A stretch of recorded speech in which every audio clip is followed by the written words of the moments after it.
दोस्त इकट्ठे होके आ गए, यार असी कलमा पढ़ने, कुरान पढ़ने, नमाज पढ़ने, रोजा रखने, हज करने, ज़कातां देने, फुलां करने, एडा गुस्सा क्या करदे हो?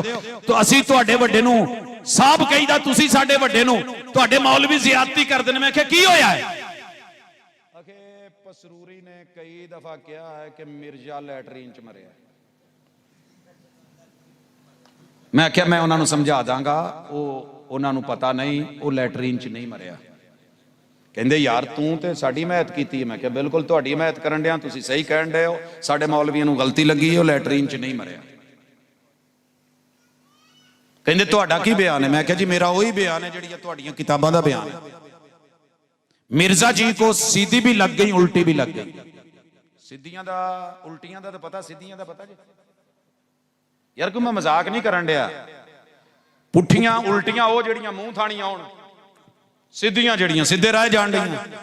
हैजा हो गया, डायरिया हो गया, लगातार हुआ। ते तुहानू पता साडे घरां दीयां लैटरीनां बूहियां दे कोल हुंदियां सी पहले।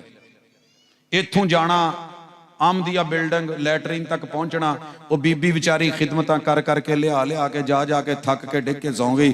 जनाब भी सीधियां पुठियां लगियां, लत्तां भी जवाब, होश भी जवाब, जान भी जवाब, हिम्मत भी जवाब। हुण की कीता?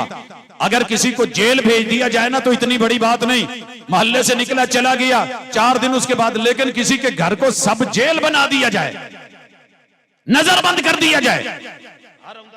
पुलिस किदां बैठी है? ये इत्थे कादियां कुर्सियां ने, दसना पैंदा है फलाना ते इदां नजरबंद। अल्लाह ने कहा मिर्जा गल सुन, तेनू मेरियां गल्लां चंगियां नहीं लगियां, लैटरीन छड्ड, इधर आ। 2 पलंग सन, इधर बीबी दा, इधर जनाब दा। अध दे विच ओ पॉट नहीं जिहड़ा बच्चों नूं पेशाब कराउण वाला रखिया हुंदा, वो रखाया। खाबगाह नूं, शबगाह नूं, सौण वाली जगह नूं, उस बैडरूम नूं लैटरीन दा दर्जा दिलवाया गया। लैटरीन च नहीं मरिया, अपने कमरे च मरिया। बीबी दी अख लग गई, बेचारा कदी उठे कदी डिगे, कदी उठे कदी बवे, बह के खलो के पैर वजा ते वो स्लिप हो के जेड़ा माल सी थले डुल गया।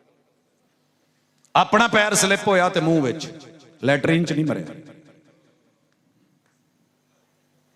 अज तो बाद पसरूरी साहब ये ना कहा जाए, साथी नाराज होंगे।